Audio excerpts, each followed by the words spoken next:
The final stages, of course, of the bracket now. Spain into their first World Cup final since 2010. They will play, as John said, either England or Argentina. As we welcome you back inside our stadium, inside our studio at the stadium. First and foremost, I want to say thank you to the team and Didier Deschamps for what he has done for our game, for the national team, and more. So that's been said. Now let's talk about also in this type of games you have levels.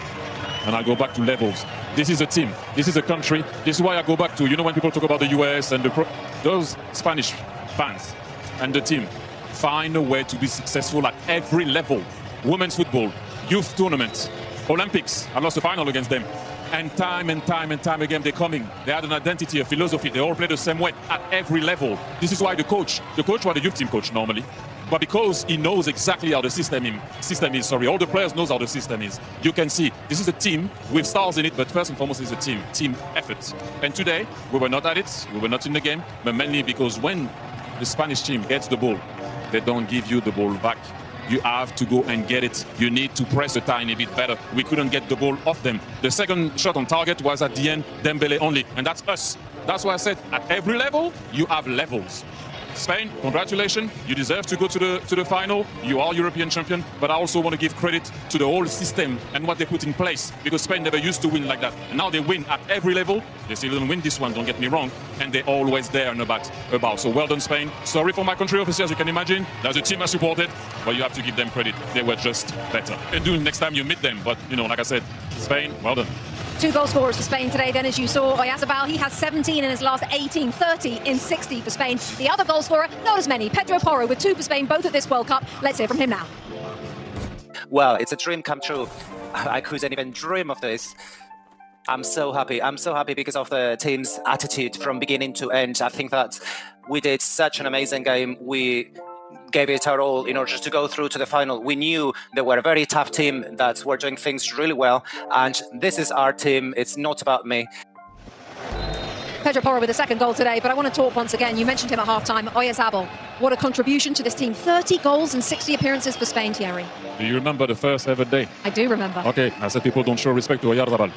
Okay, now I think they will. Why do you think they don't? Because he's playing for Sociedad, and maybe that's not maybe your typical team that people think, oh my God, he doesn't play for Barcelona, he doesn't play for Atletico, he doesn't play for Real Madrid. But put some respect on his name, because when you look at the numbers and look at also where he scored those goals and when he scored those goals, you just have to respect that. That's about it. I know he's not your step over guys, not make guys and whatnot. But one thing that he surely knows where he is where the net is.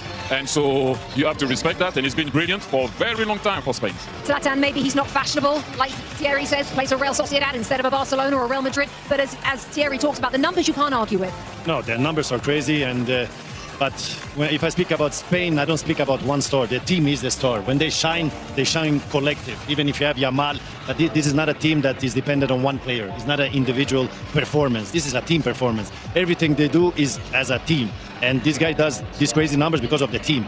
And he's not your typical star. When you talk about Yamal, you talk about Mbappe, Olise, he doesn't shine in that way. But he does what's the most important, the goals that count, and they're in the World Cup final. I prefer to score those goals, to come to the final, than to be a star and not come to the final. So congrats to him. I want to give also credit to the France team. They were shining. They did amazing things. Deschamps, he did an amazing job with the French national team. I wish him all the best in the next chapter. And we have been enjoying this French team. And they lost against a better team today. And congrats also to Spain for reaching the World Cup final. I know you said it in a few moments ago, but I'm going to ask you more about Didier Deschamps in just a second. I just want to ask you about Spain, Lex. Have they just warmed themselves perfectly into this tournament? Yeah, I mean, every coach will tell you that you don't win it in the beginning, and you, to the extent that you can, you like to get better over the course of the tournament. Well, this was against a French team that they did this, and this was as good as they have been. I think this performance was something, like I said, something that you put up on the wall. Let's say this is how we play the game, and this is why we play the game. You know, to your point about Oyarzabal, yeah, he doesn't scream movie star. You know, we love our stars, and he is a star in the sense that he puts the ball in the back of the net, and those people that do are going to get the attention. But you know, the star of this team had a good game, but still didn't star in this game. He had the possession, he kept the possession. So even in this moment, the star of the team is just part of this team, and that's what makes them really, really good. They didn't start the best way, Spain, but it's not how you start, it's how you finish. And they didn't concede a goal also today. This is the 7th, they concede only 1 game out of 7. Let's finish before we head down to Rob and the guys pitch side. I wanted to ask you again. Didier Deschamps, I said it was goodbye to him. Of course, he will take charge of the third place game on Saturday down in Miami against the loser of either England or Argentina. 25 years of his life with this team. I'm just going to give you another few moments to say about him. Well, I said it before. Thank you for what he has done as a player. Thank you for what he has done as a coach. Yes, we know the third and fourth place. It's better to finish third. I don't know if he does have that medal, by the way, but he has them all at the end of the very day. But no, look, like I said, today wasn't supposed to be, but we will always remember him. I don't know what he's going to do next. Zlatan said it. We wish who is coming next. So Zidane. Hopefully, you said it. I don't know. It hasn't been announced. But look, we all know who's coming next. We also wish him all the very best. Hopefully, Didier can also finish, with a win, and maybe Mbappe can finish top goal scorer and all of that. But once again, Didier Deschamps has been outstanding for the national team. So Didier, merci. Place in the World Cup final, defeating France by 2-0. Their second ever World Cup. This is how things stand then. Spain are in the final. And tomorrow it's the little matter of England against Argentina to see who will face them at the MetLife on Sunday. Welcome in to the ESPN FC studios. Look at this for a lineup. Champions League winners, World Cup winners, Craig Burley, it's all go. Craig, Maka, Frank Leboeuf, Santi Solari, all alongside me to reflect on what we saw go down in that semi-final. Spain defeating France by 2-0. Wow.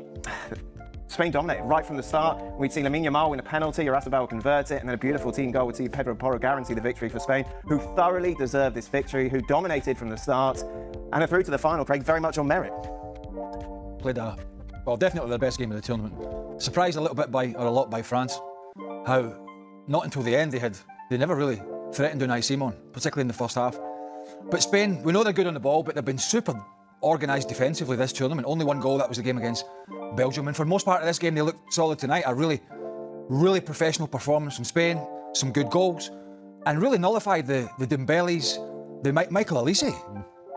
Guys that have Kylian Mbappe, guys that have lit it up for France when they've been struggling, guys that have lit it up for their clubs on one of the biggest of days, just didn't turn up. But you've got to give Spain a lot of credit for shutting them down.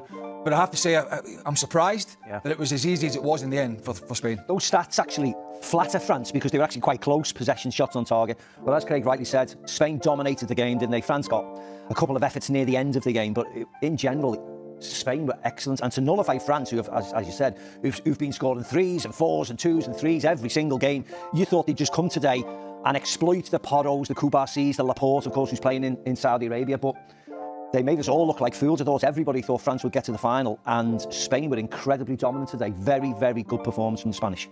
Before that final, there was a debate in France. If France didn't win that World Cup, would it be a failure or deception?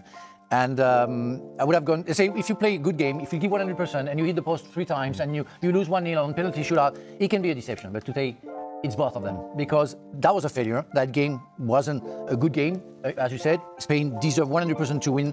We didn't see anything coming from France being good. I think we can't find any chances that they could score. Maybe the Doué when Unai Simon stopped the shot. But otherwise, Spain were above France everywhere. And that's why you want to say hat off to the Spanish team. And you go back, disappointed.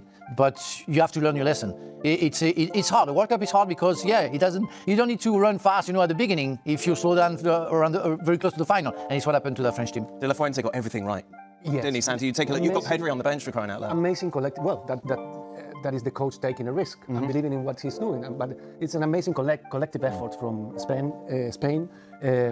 Towards the tactical aspect of the game, because they dominated, not from the beginning. I think the first 15-20 minutes, France pushed forward. They were pushing with the fullbacks, Digne and Koundé. But then, after the first mistake that France makes, and one of the first incursions from Cucurella on the outside that he crosses, a childish mistake that punished very, very heavily France, because once Spain it's on top of you with one goal, and with that kind of possession of the ball, it makes it much more difficult. Yeah, the first goal was incredibly important today, and it was a penalty, obviously. Yeah, it was a definite penalty, but it was